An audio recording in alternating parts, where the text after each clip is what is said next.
My daughter-in-law is a worthless woman. Evelyn's voice shattered the hospital hallway like a cracked mirror. What good are you if you can't even give us grandchildren? I sat frozen in the hard plastic chair, the medical report trembling in my hands. Irreversible infertility. Those words blurred as my eyes welled with tears. My body felt numb. My breath stuck somewhere between grief and shame. James stood beside her, my husband, the man I thought would hold me through anything. But instead of love or comfort, all I saw in his eyes was disappointment. My name is Victoria Turner. I was 28 years old living in Portland, Oregon when I learned I could never have children.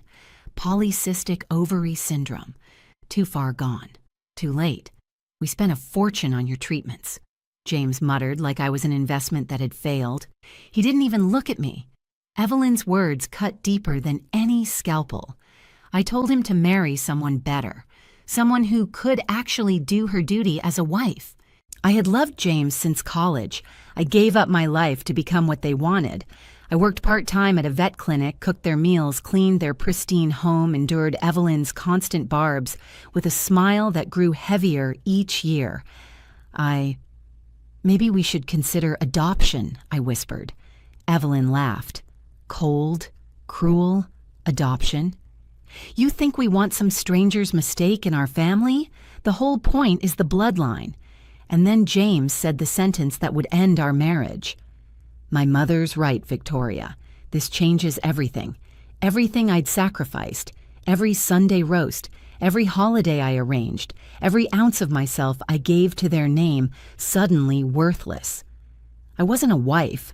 I wasn't family. I was broken merchandise. And when I asked through cracked lips, "So, what are you saying?"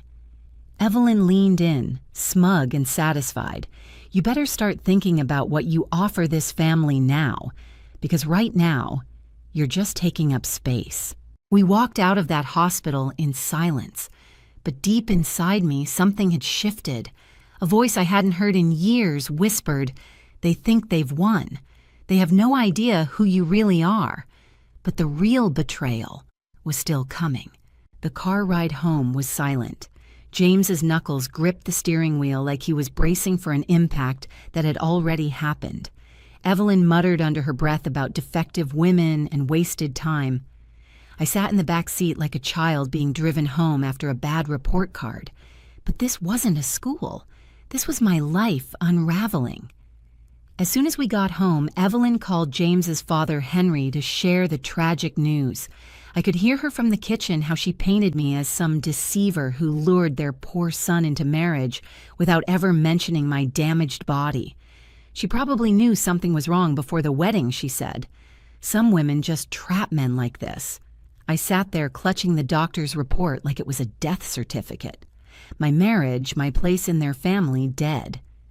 James walked in and sat across from me at the kitchen table. His tone, not sad, not soft, businesslike. "Victoria, we need to talk about our situation."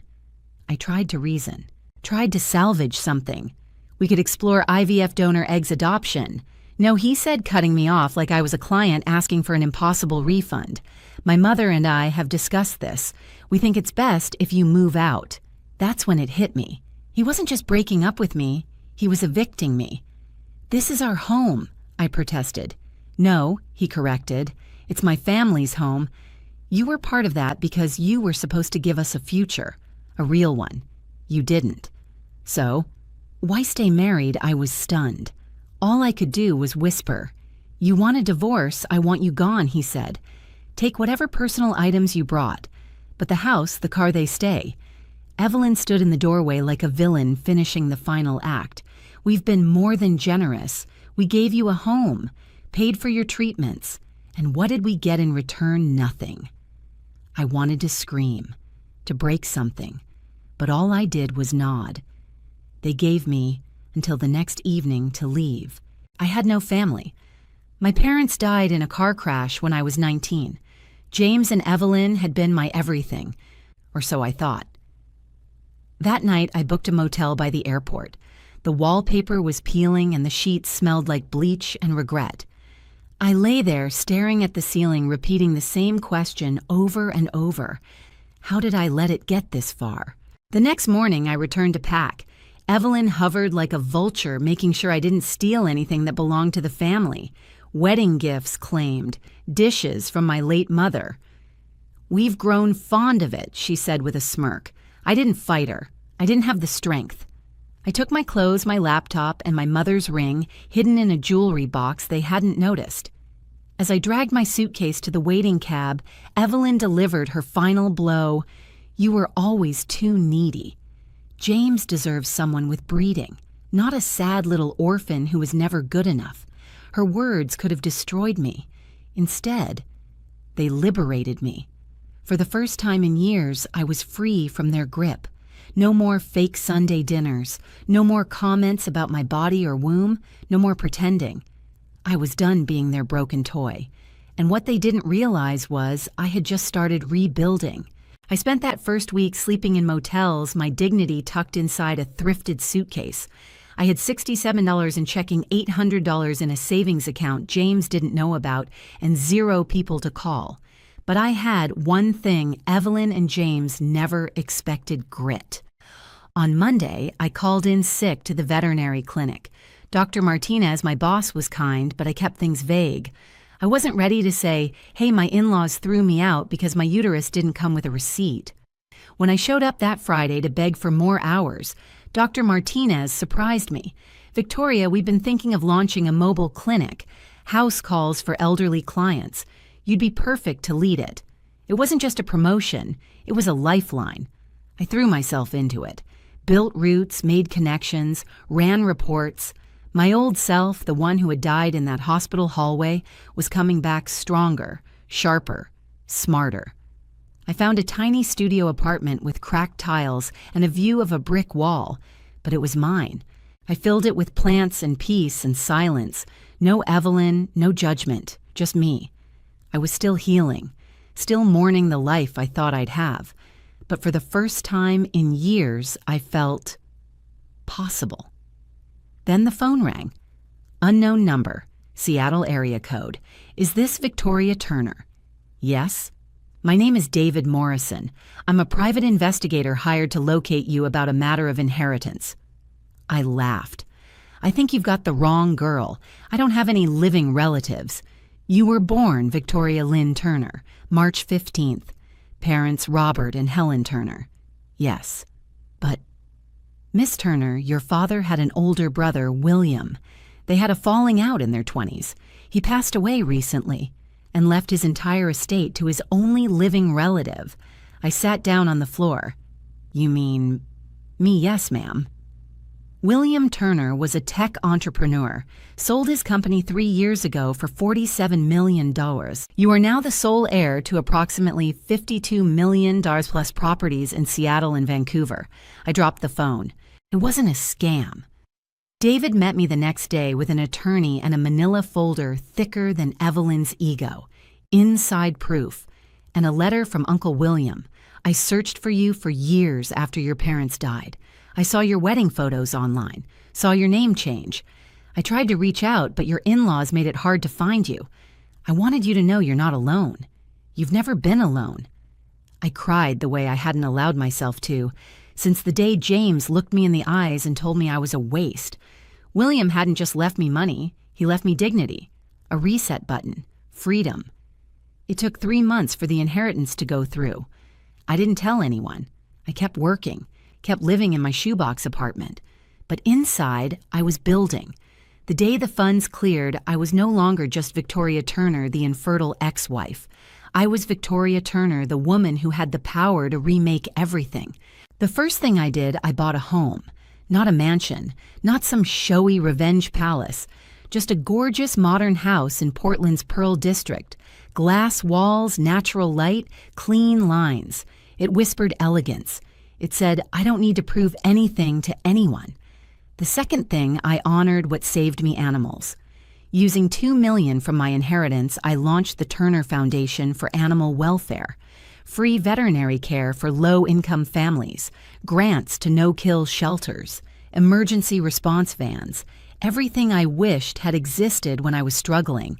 People noticed. Invitations started arriving, galas, board meetings, nonprofit panels.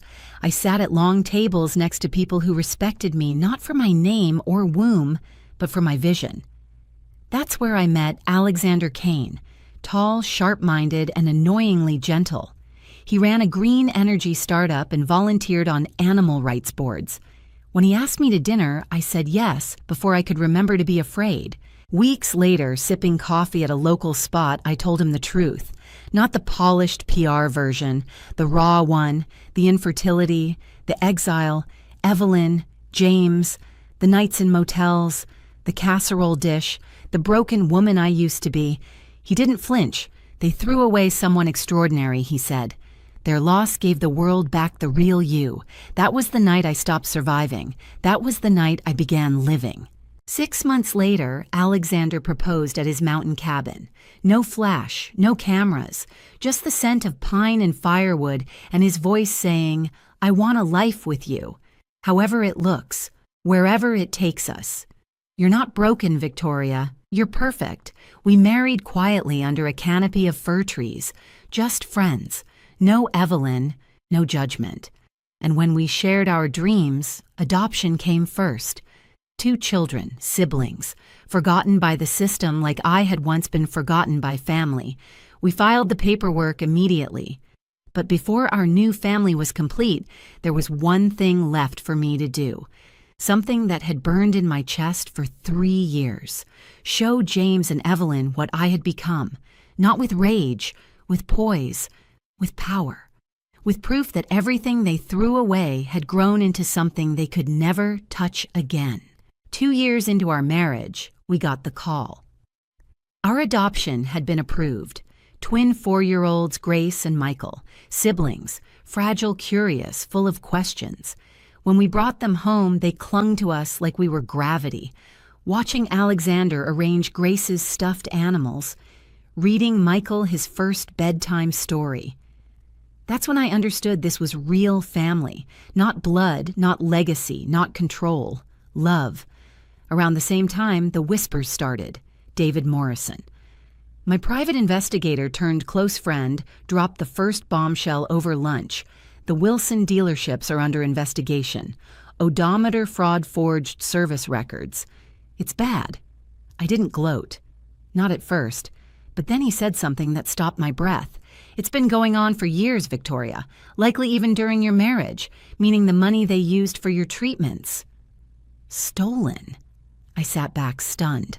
All those times Evelyn threw their generosity in my face. All those lectures about how they gave me everything they were using money they never rightfully earned. The irony burned so beautifully, I almost laughed. That night, as Alexander and I tucked Grace and Michael into bed, I told him everything. They're going to lose everything. And when they do, I want to be there. He didn't ask why. He didn't need to. Then let's make it unforgettable, he said, kissing my forehead. The bankruptcy hearing was scheduled for a Tuesday morning, downtown Portland, 9 a.m. I wore a dark emerald suit tailored to perfection, hair pulled back, poise locked in. Alexander walked beside me in navy blue, calm, magnetic solid. I carried 2 things, a portfolio with adoption approval and photos of Grace and Michael, a letter from Uncle William. We entered the courtroom. There they were. James, sunken eyes, wrinkled collar, hands shaking. Evelyn, hair frizzed, face pale, her lips pinched into permanent disapproval. They were whispering with their attorney, flipping pages, drowning. I walked by them slowly, deliberately, made sure my heels echoed. James looked up. His face shifted in waves confusion, recognition, shock. "Victoria," he whispered. Evelyn turned. She froze. She took in the suit, the glow, the man beside me, the air around me that said, "You were wrong." About everything. "Hello, James." "Evelyn," I said, like we were bumping into each other at Whole Foods. "Lovely morning, isn't it?" I walked past them and took a seat near the front row. Opened my folder. Let them see the adoption papers. Let them wonder who I was now. Let them ache. The hearing began. The judge read through their assets, or rather lack of them. The dealerships were gone, their house sold. James was facing fraud charges. Evelyn was being investigated for conspiracy. I didn't need to speak, I just needed to be seen. And as I caught James glancing at Alexander, as I saw Evelyn's eyes flick to the adoption papers in my lap, I knew. They finally realized. The woman they'd called worthless, the woman they discarded like trash, had become untouchable. The court proceedings sealed their fate. James was sentenced to 4 years in prison for fraud. Evelyn fined, disgraced, and left with nothing but a cashier job at a grocery store, where, as I heard, she spent her shifts avoiding eye contact with anyone who might recognize her. Their empire gone, their name tarnished, their pride publicly shattered. And me, I walked out of that courthouse hand in hand with the man who saw my worth before the money. The man who looked at Grace and Michael like they were the greatest treasure on earth, my family. That night, we sat on the floor of our living room, our kids building towers of blocks, the fireplace humming softly. And I thought, this is it. This is what love looks like when it's real. Not bloodlines, not breeding, not legacy, just chosen love. Unbreakable. True. Evelyn once told me I was broken, that I had nothing to offer, that I was a sad little orphan. But what she didn't realize is I was the beginning of something they could never control, never own, never silence. They saw me as a defective woman. But the truth, I was never defective. I was never disposable. I was a wildfire, and they handed me the match. I used their rejection to build a life full of purpose, passion, and people who actually saw me. Their cruelty gave me the courage to stop trying to earn love and start creating it. So to anyone out there who's ever been told you're not enough, that your worth depends on your ability to please produce or perform, they're wrong. You are not broken. You are not a burden. You are becoming. And when your moment comes, stand tall. Let them watch. Let them choke on every lie they ever told you. Have you ever been underestimated by your own family? Tell your story in the comments. Your voice matters. Like if you've ever had to rebuild from nothing. Subscribe for more stories of betrayal, power, and ultimate comeback. This was Victoria Turner, and this was how I won.